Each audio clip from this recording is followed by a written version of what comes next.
Chevy truck, part 2. I got it to act up. And here's how.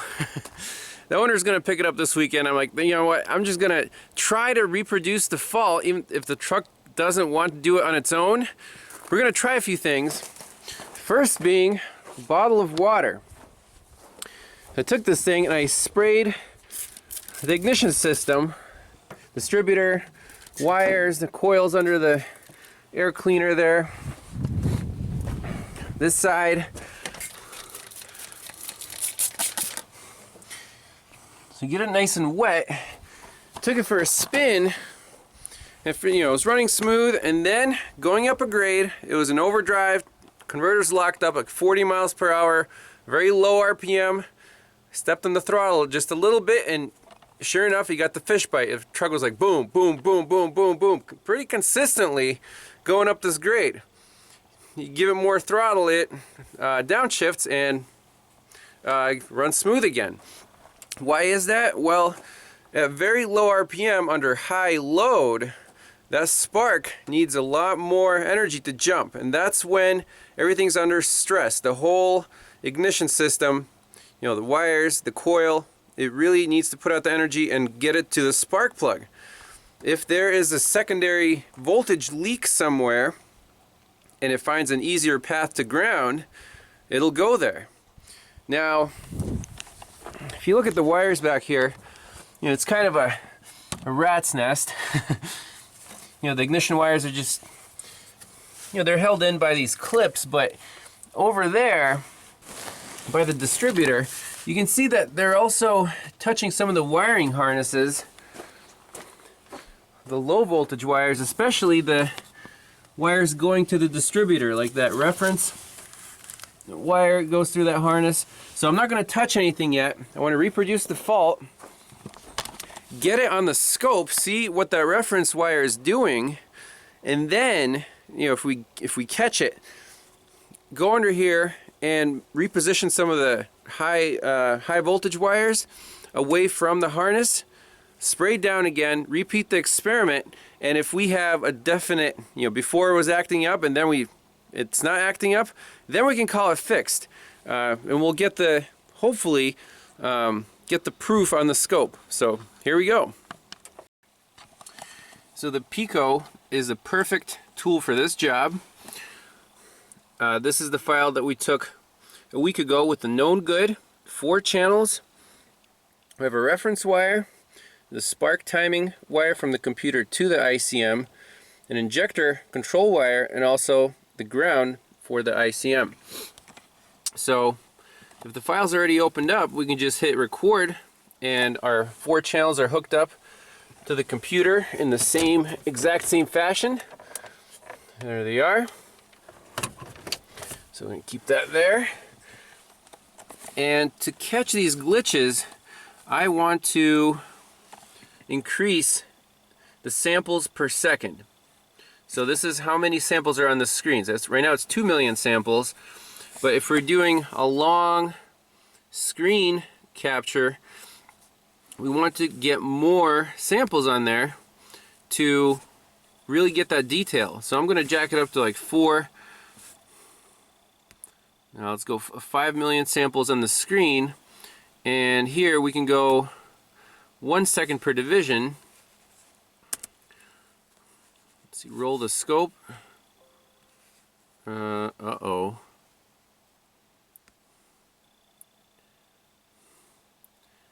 Well, that's never happened before. Okay, so scope is hooked up. Let's fire it up, make sure our signals are present.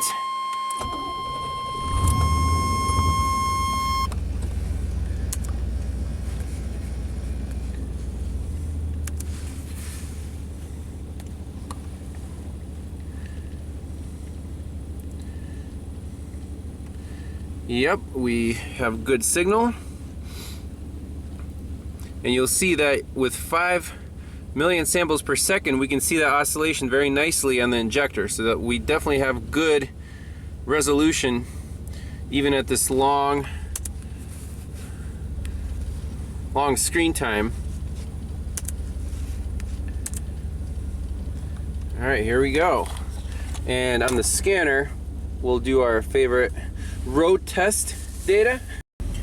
Okay, we got our scanner rolling just to minimize the data list so we can get quicker data transfer. Scope is rolling, 2 seconds per division, 5 million samples for the screen, so we're gonna get up to 4 screens of data. We shouldn't need that much. So let's accelerate, get it into overdrive, and see if we can make this thing jump.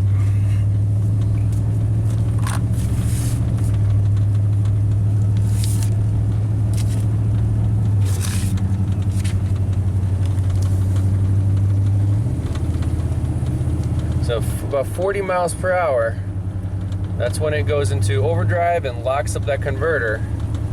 And if you go up a nice grade, hopefully we can get this thing to act up. Nope, slow back down.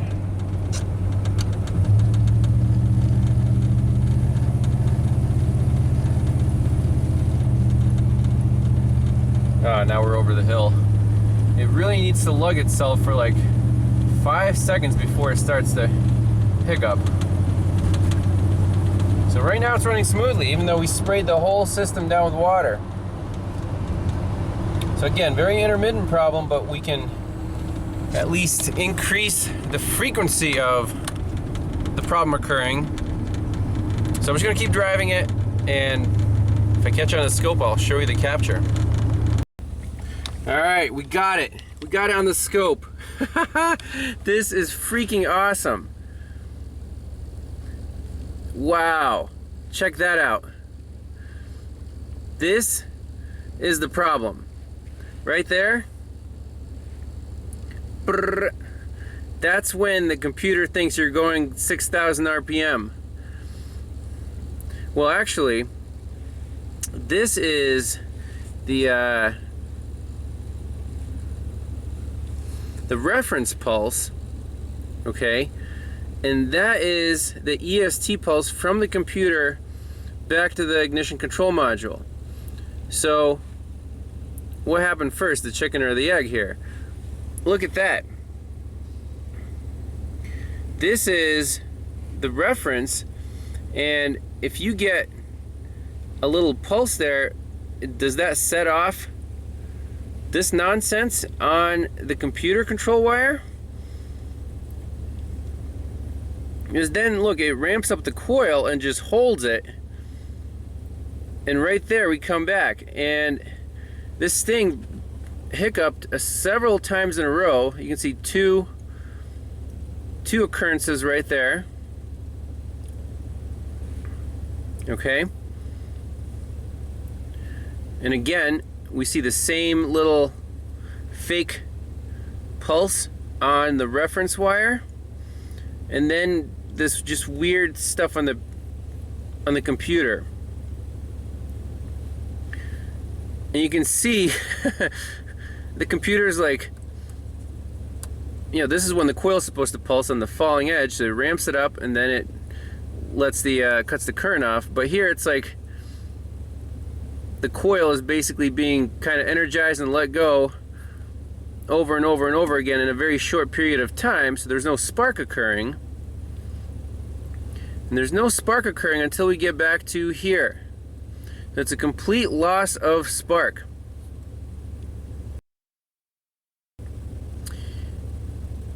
Now my question is, there, it happened again towards the end of this capture.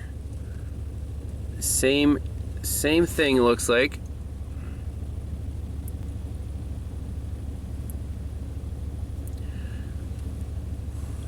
Right there. So my question is, could that be correlated to a secondary ignition wire transferring its energy to that reference circuit and just completely wigging out the module? So now that we can reproduce this fault, we have it on the scope. It's beautiful capture. We know it's an ignition problem. Let's move the ignition wires around, away from the harnesses, try to clean that up, spray the whole system down again, and if this problem does not occur again, then we'll call it fixed. That is awesome. The power of the scope on this one cannot be underestimated. So I actually found another row of failures here on the second screen, and I just want to see if it's occurring regularly or is it random, as in, is it a certain cylinder or is it just, you know, very goofy non-synchronous event.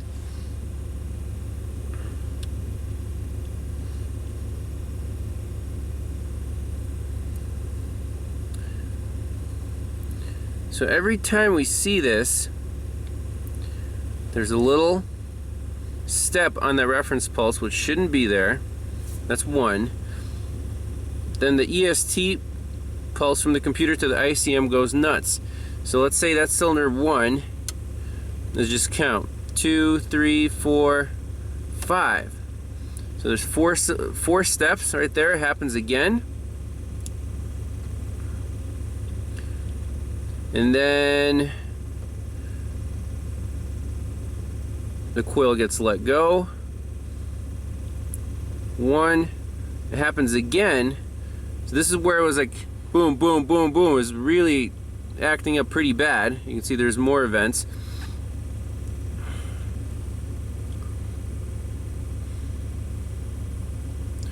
But the fact that spraying water all over the system caused this to happen, we can't call like, hey, it's a bad ICM or something. We have to we have to move these ignition wires out of the way and eliminate that variable. So analyzing the data a little more, very, very interesting. The glitch occurs every time there is a rogue pulse on the reference circuit on the first channel. That would be this wire right here, reference, purple and white. That's the RPM signal from the ICM to the computer. So that's cause and effect for sure. And that rogue pulse occurs when the ignition coil fires. You can actually see by the ground current ramp, that's when the coil fires. Boom, we have a rogue pulse, then the computer goes nuts. So that makes me think it's not the computer, it's an input problem for sure, 100%. But there's no rhyme or reason. It doesn't occur like every 8th cylinder when it gets into its funk.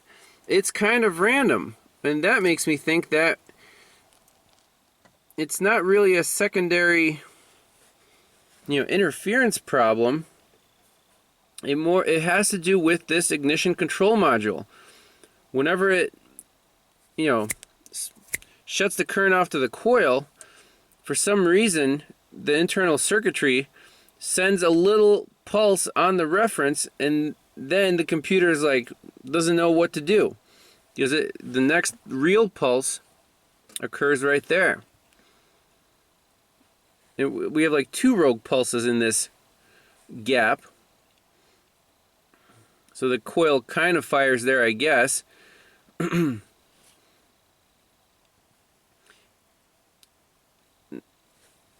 So that makes me think that this ignition control module might be a crappy aftermarket part. Now, why did spraying it with water cause it to glitch more? Well, if it's on the edge and a little more, whatever, moisture causes it to glitch, then that's the way it is. Kind of crazy. But in this case, I still want to do the experiment of getting the ignition wires off of the harness. We'll do that, see if it acts up.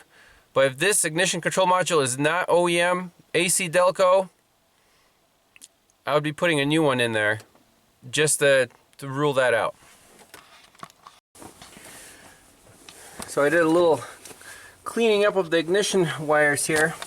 I just bundled them for each bank. See the zip tie right there? Got them up off of the wiring harness. There's the other one. Gave him a pink zip tie. So put everything back together, spray this thing with water, and take it for another spin. And if it still acts up, then we're down to the actual cap and the ignition control module inside this distributor. I don't see any other possible causes for this problem. Oh, it did it again. So it wasn't the spark plug wires touching a harness or something. Exact same scenario where we have this little rogue pulse on the reference wire right as the ignition coil fires, and then the computer goes bananas. So we're down to, on the distributor, it could either be a bad ignition control module that isn't isolated well enough from the actual secondary, the cap, or it could be a bad distributor cap. Actually sent a picture of this to Keith, and he said that he has seen aftermarket distributor caps cause a similar problem where the cap's not isolating enough, and the secondary, the spark actually makes it back to the ICM and like spikes it. So again, at this point, like if everything's aftermarket, safest thing to do, brand new distributor, AC Delco, that'll fix the problem, guaranteed. If you want to like start, playing piece by piece, try an aftermarket cap first, the cheapest thing, and then if that doesn't work, try an ignition control module. But we'll see what the owner wants to do, but at least we got to the bottom of it. Junky aftermarket parts, that's the cause of this issue. But again, no parts canon. We went right to the problem. It was, the hardest part was to reproduce it. And again, if spraying water on the cap makes this thing worse, again, that's pointing towards a bad distributor cap, believe it or not. Because the ICM is inside the distributor, and that doesn't really get any water on it when you spray the outside. So I think an OEM distributor cap is the next thing to try.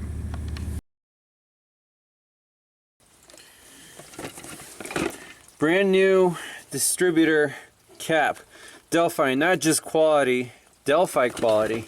I figured this is close enough to OEM for this truck. Local parts store, Fisher's Auto Parts, delivered it, so that's all we can ask for. Here it is. Got the little center spring-loaded pin in there. Let's pop this guy on and repeat the same test.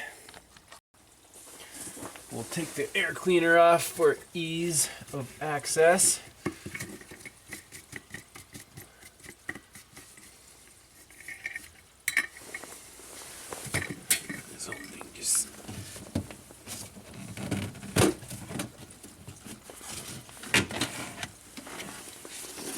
Now we can see our whole distributor back there.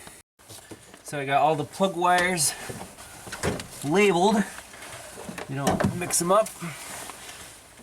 And this is a 7/32 screw. I guess we'll just pop these off while we're here.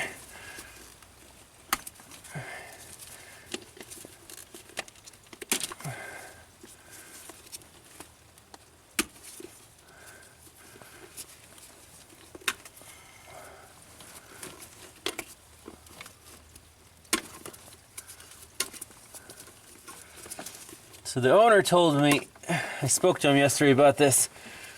He said after he put in the aftermarket distributor, and it came with the ignition module and the cap and everything, he still had this problem.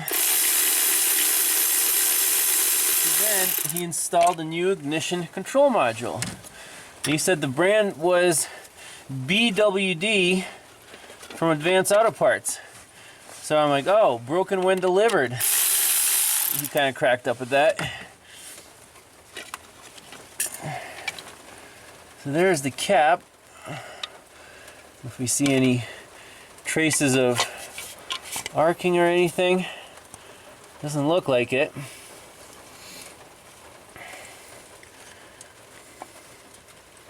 No. So again, just going by the fact that the water made it worse,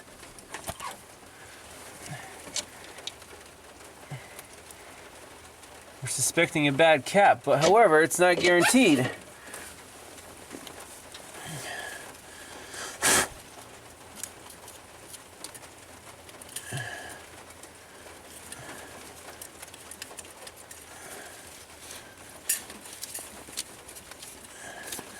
Trying to do another visual inspection here. So this thingy, you guys can see,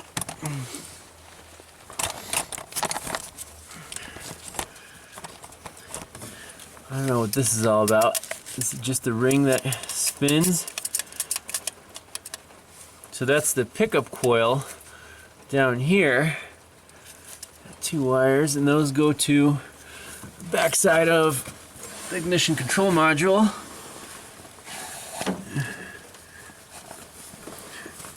You can't really see with your eyes.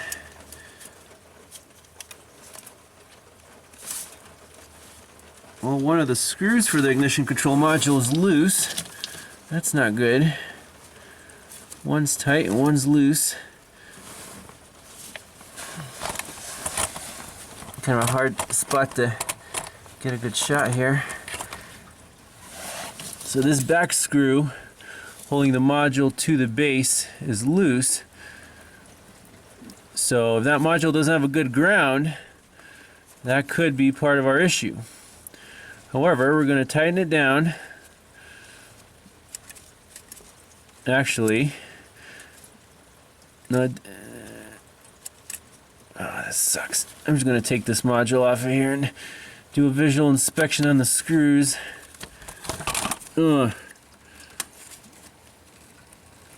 Because I don't like that screw's not tightening down.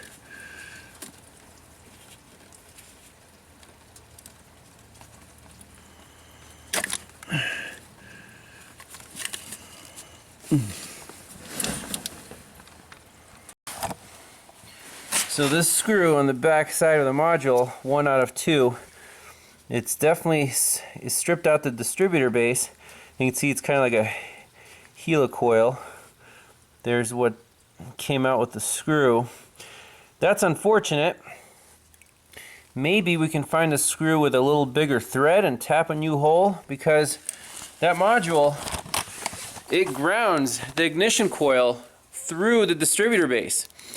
So if that ground isn't good, that wouldn't be a good thing, because then you get excessive voltage buildup at that point, and then you could have problems. So we definitely need to correct that, and then install that new cap.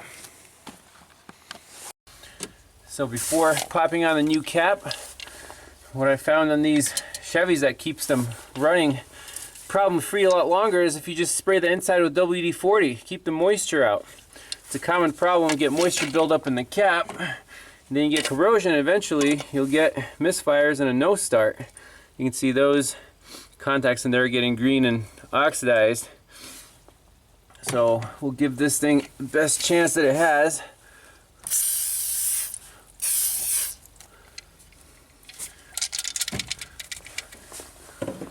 Magic spray. Let's slap it on there. And by the way, that screw, I did tap a M4 by 0.7. Put a new screw in it, and I don't know. It didn't tighten. I didn't want to tighten it too far so it wouldn't strip out again, because apparently that base is really on the soft side. Again, I don't know if that's just because it's cheap aftermarket stuff or what, but we're going to be real careful with these mounting screws. There we go. We're going to tighten them by hand.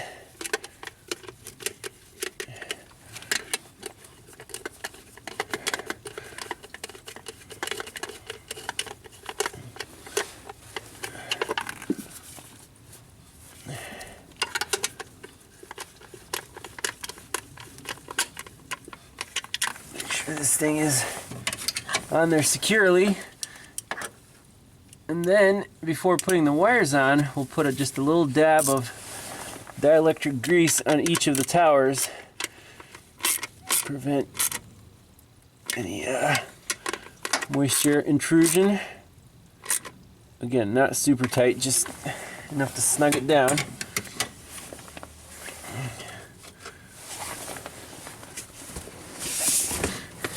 I don't know how people work on these distributors on the back of engines. It's kind of a long reach.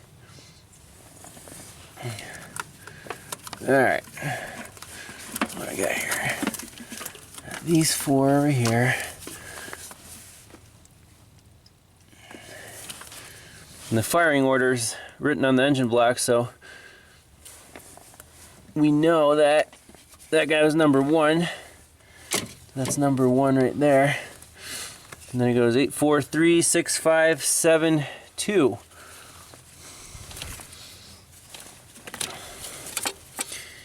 So I'll get the wires connected up and take it for a spin. So let's get all the odd ones in place first. There's 1. And we have 8, 4, 3. That's number 3. And we have 6, 5, and 7. 6, 5, and 7.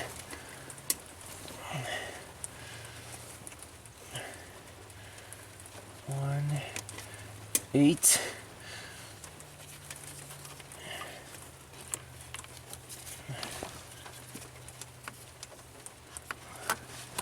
Four,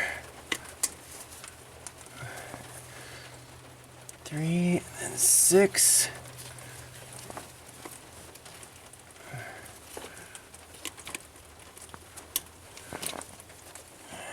5, 7. 2 should be the last one. And we'll snake this guy through here.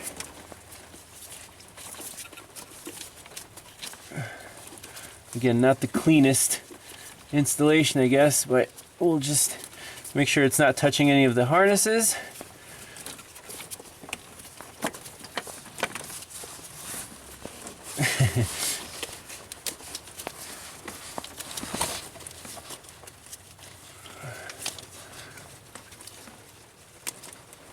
Alright. Looks pretty good. I guess we can fire it up, make sure it works. Pop the air cleaner on, spray down water, hook up the Pico, and take it for a spin. And bonus, it's raining outside, so it's definitely wet enough. Alright, let's just fire it up, make sure it starts. Instant. Oh, that's smooth. Alright, hook up our scope. Hey, I almost forgot. Spray, spray, spray. Get the sucker nice and wet.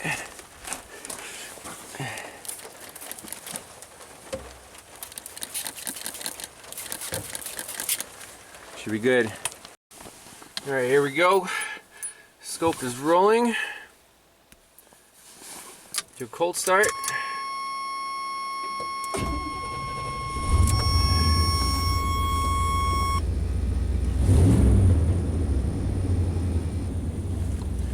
I want to save that picture for reference.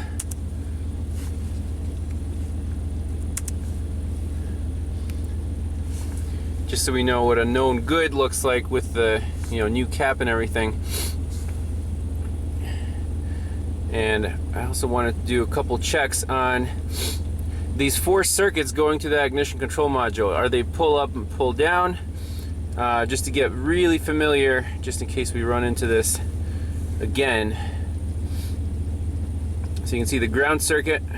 We're seeing a very similar pattern as before. So I think the ground on the module was okay, even though it wasn't bolted down, you know, super securely. That one hole is stripped out. But I don't think that was the issue there. We can see once the RPMs go above 400, the EST signal wakes up on the computer and the computer takes over the ignition timing. So let's take it for a spin. Alright, here's the little incline coming up. It's an overdrive right now. Torque converter is locked up at 40 miles per hour. I'm gonna gently lug it up this hill. Oh yeah, there it goes. Give it a little more gas. This is where it was really bucking yesterday. It is doing perfect. Not one stumble yet. Wouldn't expect any. We did our job and fixed it right. Here we go again. Love it. I'm going to pause the PicoScope, look at the data. Well, that's it. Another classic Chevy fixed, runs perfect. It feels really good to nail that one. I mean, as simple as these systems are, the number of different problems you can have is actually quite large. So in this case, the parts sniper rifle, what do we learn? Without the scope, we could, I don't think, narrow down this problem as well as we did. However, the old school method with the water bottle helped recreate this very intermittent fault. You know, and it still only happened when you're lugging the engine in top gear, up a grade.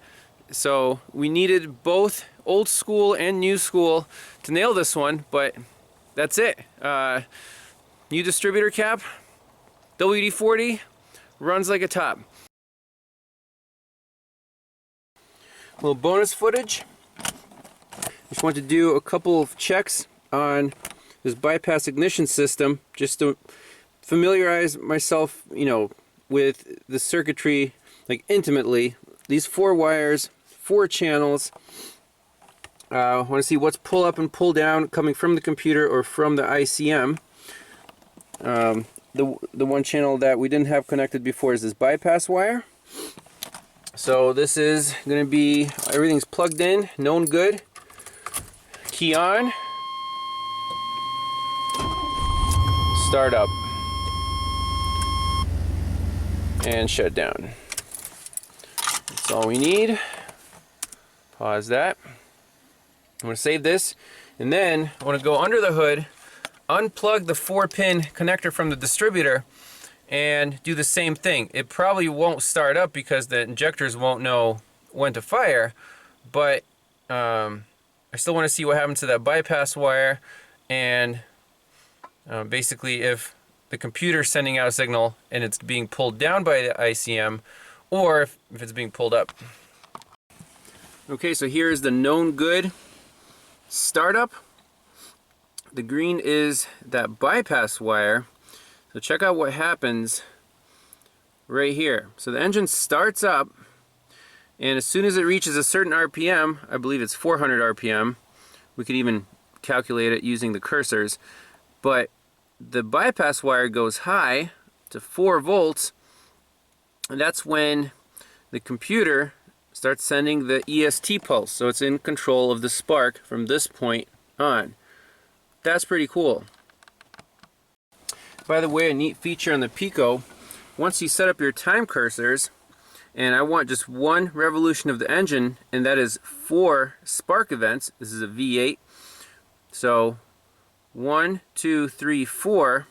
And right here actually gives you the RPM, so you don't have to get your calculator out. 981 RPM. That's when the bypass wire turns on And the computer's in charge of that spark. All right, now I have the 4-pin unplugged, key on.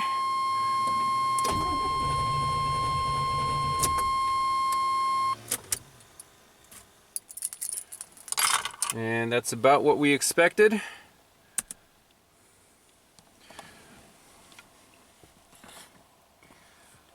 Actually, interesting to note that that ground wire goes up to 0.8 volts while we're, while the key is on. So maybe that's a way for the PCM to check, hey, are we connected to this ignition control module? Not sure, but all the other signals stay at 0 volts.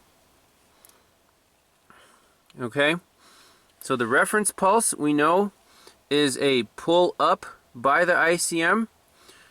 The EST pulse is pull up by the PCM, and then the bypass wire is also pull up by the PCM.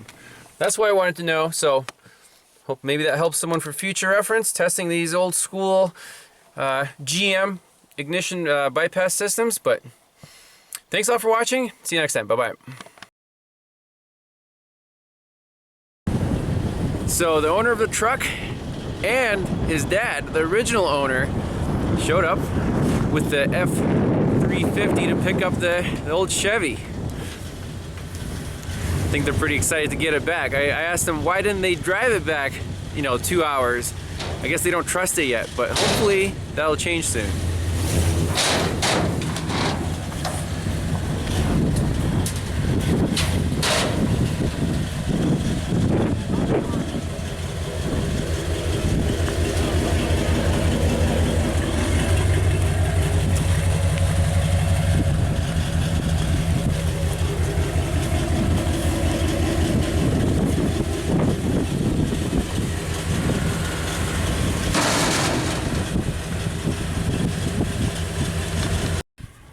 Alright, the classic Chevy is all loaded up, and Kevin and Kevin, well, I really hope this truck serves you well without any problems for a long time to come. I think it will. It'll be with me probably until I die. Hopefully. The only thing that might get is that the rust on the fenders. Just keep the foil tape on there and like. Yep. So, I was talking to Kevin's dad here for a while, and he's the original owner of the truck. And there are so many stories that accumulate when a vehicle stays within the family for so long. And I know exactly what that's like. And these things are like time machines. They're priceless, honestly. Some people might say, "Oh yeah, it's a rusty truck. Just junk it and move on."